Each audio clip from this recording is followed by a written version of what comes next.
Have you ever stayed too long in a situation that drained you because walking away felt like failure?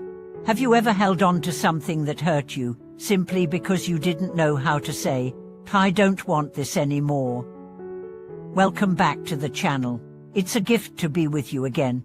Today, we explore a truth that often hides in plain sight. True maturity isn't always about endurance or acquisition. Sometimes, it's about release. The real power lies not in what you carry, but in what you can set down. Let's journey together through this liberating understanding of growth. We live in a culture that praises hustle, champions persistence, and equates letting go with weakness. From a young age, we are told to chase success, to push through pain, to win at all costs. But few ever teach us how to recognize when something no longer serves us. Even fewer teach us the grace of walking away. Yet, this ability to say, "I don't want this anymore," is perhaps the clearest sign that we've grown not just older, but wiser. Take the story of a man who left a prestigious job earning a six-figure salary. When he announced his resignation, people were shocked. "You've made it," they said. "You're living the dream." But he didn't feel that way. He felt exhausted, disconnected, and empty. "This dream belongs to someone else," he finally admitted. "I don't want it anymore." He opened a small tea shop, spent more time with his children, and began painting again, something he hadn't done since college. Years later, he said, "I traded power for peace." That was the real success. Letting go is often mistaken for quitting, but they are not the same. Quitting is giving up because it's hard. Letting go is choosing not to waste your life on what's no longer aligned with who you are. There's a quiet dignity in the words, "I don't want this anymore." It doesn't mean you hate what you're walking away from. It means you love yourself enough to stop shrinking to fit into places you've outgrown. Maturity is realizing that not every battle deserves your energy, that not every relationship deserves your compromise, that not every opportunity deserves your time. Sometimes, walking away is not a failure. It's the most courageous act of self-respect. Imagine the woman who ended a 20-year marriage not in anger, but in clarity. She had given everything she could. She had tried therapy, silence, patience, prayer. One day, she woke up and realized that staying would mean dying slowly, invisibly.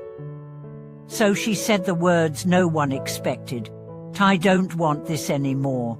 She moved into a small apartment, started attending community art classes, and rediscovered laughter. Years later, she didn't speak of the past with bitterness. She simply said, "I returned to myself." This is the essence of true maturity, not the ability to accumulate, but the ability to discern. What do I really need? What truly nourishes me? What brings me joy, not just security? To answer these questions honestly is to reclaim your life. Letting go is not passive. It requires active discernment. It's easy to stay in what's familiar. It's hard to face the unknown, but growth lives on the other side of surrender. You don't need to have a plan. You only need to be honest. If something costs your peace, your self-worth, or your authenticity, it's too expensive. There's a phrase often heard in spiritual circles, "You are not what you hold onto. You are what you can walk away from."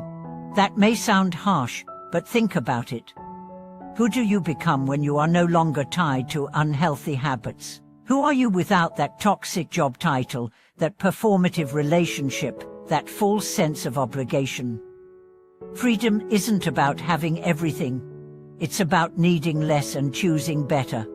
Letting go also means releasing identities. The roles we play can become cages: the overachiever, the people pleaser, the perfect parent, the fixer. At some point, maturity means looking in the mirror and saying, "I don't want to be that anymore." Not because those roles are bad, but because they're too small for who we've become. Take the story of a teacher who retired early from a top-tier high school. She had spent decades shaping young minds, but grew tired of standardized systems and administrative restrictions. "I don't want this anymore," she told her colleagues. She moved to a rural village, began planting a garden, and teaching children how to read under the trees. "I'm still a teacher," she said, "but now I teach from the heart, not from a syllabus."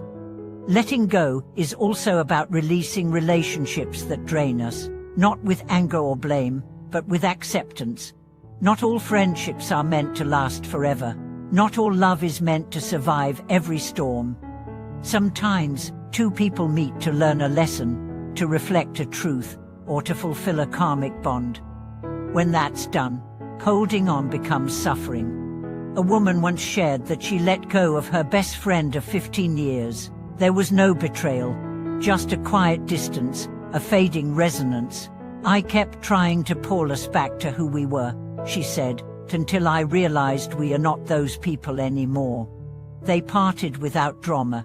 "Now," she said, "I remember her with warmth, not resentment." That's the gift of letting go. Even in spiritual practice, letting go plays a central role. One of the Buddha's most repeated teachings was about release. Release desire, release attachment, release the false self. The path is not about adding more. It's about shedding. What's left is the essence of who we are. Letting go can even mean letting go of the need to grow. The constant striving to be better can become a subtle trap. Maturity includes resting in the moment, embracing who you are now, even as you evolve. It's being content with presence, not obsessed with progress. There's profound power in simplicity. In a life not overstuffed with obligations, with noise, with endless doing. Maturity means choosing stillness when the world tells you to run, choosing rest when everyone's chasing, choosing authenticity over applause. So, what don't you want anymore? Ask yourself without judgment. Is it a job, a habit, a story you keep telling yourself? Maybe it's the voice in your head that says you're not enough unless you achieve more. Whatever it is, know this: you are allowed to put it down. You are allowed to walk away. You are allowed to say, "I don't want this anymore," and move on with grace. Thank you for watching this video. If this message resonated with your own experience, if you've walked away from something that no longer served you, or if you're contemplating a change, I'd love to hear your story. Let's create a space where honesty and healing go hand in hand. Don't forget to like, comment, and subscribe for more insights on living with clarity, courage, and compassion.